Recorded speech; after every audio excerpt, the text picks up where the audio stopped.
नमस्ते। हेलो दोस्तों, स्वागत है आपका नॉलेज टीवी पे। तो हमने विज्ञान और टेक्नोलॉजी पे तो कई सारी बातें की, पर आज हम बात करेंगे अपने महान गुरुओं की और उनकी विद्याओं की। तो आज मैं आपको एक महान विभूति जिसने इस दुनिया को क्रिया योग की अनमोल भेंट दी, उसी के साथ उन्होंने पाश्चात्य संस्कृति में भी अपना प्रभाव डाला, उनकी बात बताने जा रहा हूँ। वो थे परमहंस योगानंद। परमहंस योगानंद जी की शख्सियत इतनी महान और प्रभावशाली थी कि वे आज भी अपने कर्मों से इस दुनिया में मर के भी हमेशा के लिए अमर बन गए। परमहंस योगानंद का जन्म 4 जनवरी सन 1893 में आज के गोरखपुर में हुआ था। परमहंस योगानंद जी का बचपन का नाम मुकुंद घोष था। उनके पिता रेलवे में कर्मचारी थे और माँ गृहिणी थी। बचपन से ही योगानंद जी ने उनके घर वालों को अपने चमत्कारों से वाकिफ कराया था। उनके माता पिता के गुरु थे श्री लाहिड़ी महाशय और लाहिड़ी महाशय के शिष्य थे श्री युक्तेश्वर गिरी, जो आगे जाके योगानंद जी के गुरु बने और 1914 में उन्हें योगानंद का नाम देने वाले भी यह युक्तेश्वर गिरी ही थे। इन सभी गुरुओं के गुरु थे श्री महाअवतार बाबा जी। दरअसल उनका इतिहास बहुत लंबा है। ऐसा माना जाता है कि महाअवतार बाबा जी महाभारत काल से भी ज़्यादा समय से धरती पर है और उन्होंने ही भगवान श्री कृष्ण ने अर्जुन को जो विद्याएं दी थी, वही विद्याएं अपने शिष्य लाहिड़ी महाशय के साथ साथ कई औरों को भी सिखाई। यह महाअवतार बाबा जी आखिर में सन 1984 में भारत में दिखे थे। लाहिड़ी महाशय ने वही क्रिया योग की विद्याएं अपने शिष्य श्री युक्तेश्वर गिरी जी को दी और अंत में श्री युक्तेश्वर जी ने परमहंस योगानंद जी को दी। एक बार लाहिड़ी महाशय की सभा में किसी ने फोटो निकाली तो सभा में सब कुछ फोटो में दिखा, पर लाहिड़ी महाशय जो कि फोटो के मध्य में थे वो दिखे ही नहीं।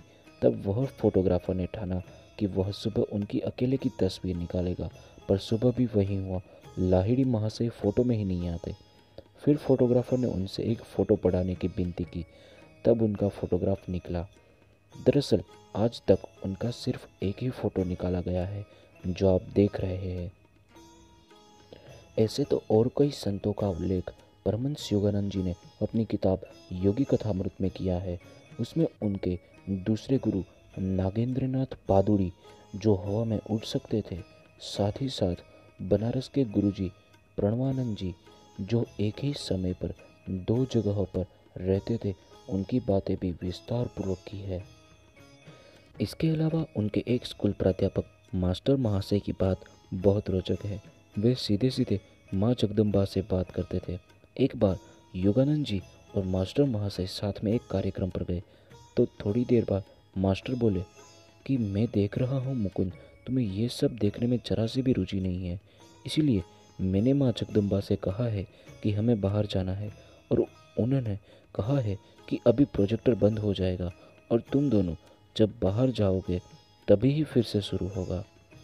मास्टर जी का ऐसा बोलते ही प्रोजेक्टर बंद हो गया और फिर थोड़ी देर बाद वे दोनों जब बाहर निकले तभी फिर से शुरू हुआ। परमहंस योगानंद जी ने सिर्फ यह चमत्कारों का वर्णन ही नहीं किया है, पर यह सब कैसे होता है वह भी विज्ञान की दृष्टिकोण से बताया है। जैसे कोलकाता में एक बार उनके एक दोस्त ने कहा कि मैंने एक बाबा को हवा में से संतरा बनाते हुए देखा। योगानंद जी ने अपने आत्म साक्षात्कार से इस चमत्कार को ऐसे समझाया है कि हवा में रहने वाले तत्वों में प्रोटॉन्स और इलेक्ट्रॉन्स होते हैं और वह प्रोटॉन्स और इलेक्ट्रॉन्स ऊर्जा की धाराओं से बनते हैं, जो असल में पंचभूत ही है। अब आप योग की शक्ति से इन पंच महाभूत को नियंत्रण करना सीख लो तो यह सब चीज़ें आपके लिए खिलौने के समान है।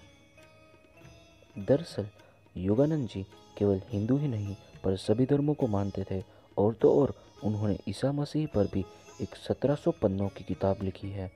परमहंस योगानंद जी को बचपन से ही उनके घरवालों और गुरुजनों से काफ़ी कुछ मिला और योगानंद जी ने अपनी तपस्याओं से अपने आप को इस काबिल बनाया। परमहंस योगानंद जी ने कई सारे किताबें लिखी है, पर उनकी सबसे अच्छी किताब योगी कथामृत है।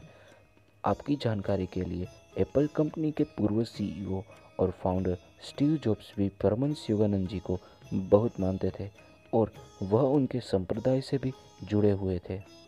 परमहंस योगानंद जी ने 1917 में योगदान सत्संग सोसाइटी की स्थापना की, जिसकी कई सारी शाखाएं दुनिया भर में है। योगानंद जी ने अपनी सभी किताबें यूनिवर्सिटी ऑफ कैलिफोर्निया में लिखी है। पश्चिम के देशों में उन्हें बहुत मान सम्मान मिला है। परमहंस योगानंद जी की बात यहाँ तक रुकती नहीं है।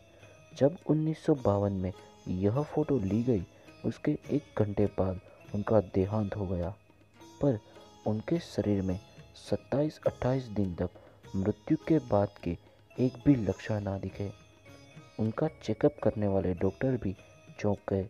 इस तरह उनकी यह तस्वीर को अंतिम मुस्कान नाम दिया गया है। आपको कभी भी समय मिले तब उनकी लिखी हुई बस एक किताब योगी कथामृत पढ़ लीजिएगा, आपका जीवन बदल जाएगा। यह संत महात्माएं हमारे कल्याण के लिए क्या कुछ कर गई है, इनका हमें अंदाज नहीं है। परमहंस योगानंद जैसी दिव्य आत्माएं लाखों वर्षों में एक बार जन्म लेती है। उनकी लिखी हुई किताबें पढ़ना भी सबके नसीब में नहीं होता। हमारे भारत में प्राचीन समय में ऐसी योग शक्ति और विद्याएं थी जिसकी हम कल्पना भी नहीं कर सकते। आज भी हिमालय की गुफाओं में रहने वाले साधु यही विद्याओं का उपयोग कर हजारों सालों तक जिंदा रहते हैं। आजकल यह योग शक्तियाँ और विद्याएं लुप्त होने की कगार पर है। पर दुख की बात तो यह है कि हमारे भारत में ही सभी लोग धर्म और विज्ञान को अलग ही समझते हैं और इन चमत्कारों को अंधश्रद्धा कहते हैं। दरअसल विज्ञान और धर्म एक ही है और इनका मिश्रण ही सच्चा जीवन है। थोड़े समय के बाद थोड़ा कुछ बचा हुआ है, वह भी लुप्त हो जाएगा और हम अपनी सुख सुविधाओं को पूरी करने में ही अपना जीवन बर्बाद कर देंगे। अब आप ही सोचिएगा कि आखिर हम कैसा जीवन जी रहे हैं और हमें कैसा जीना चाहिए और क्या कुछ करना चाहिए। अगर आपको वीडियो अच्छा लगा हो तो लाइक कीजिए, कमेंट कीजिए, शेयर कीजिए और सब्सक्राइब करना बिल्कुल मत भूलिए। फिर मिलेंगे कुछ नई और रहस्यमय जानकारियों के साथ। मैं हूं हर्ष और यह है मेरा genuine video channel knowledge TV. तब तक के लिए इजाज़त दीजिए और अपनों का ख्याल रखें। Bye bye.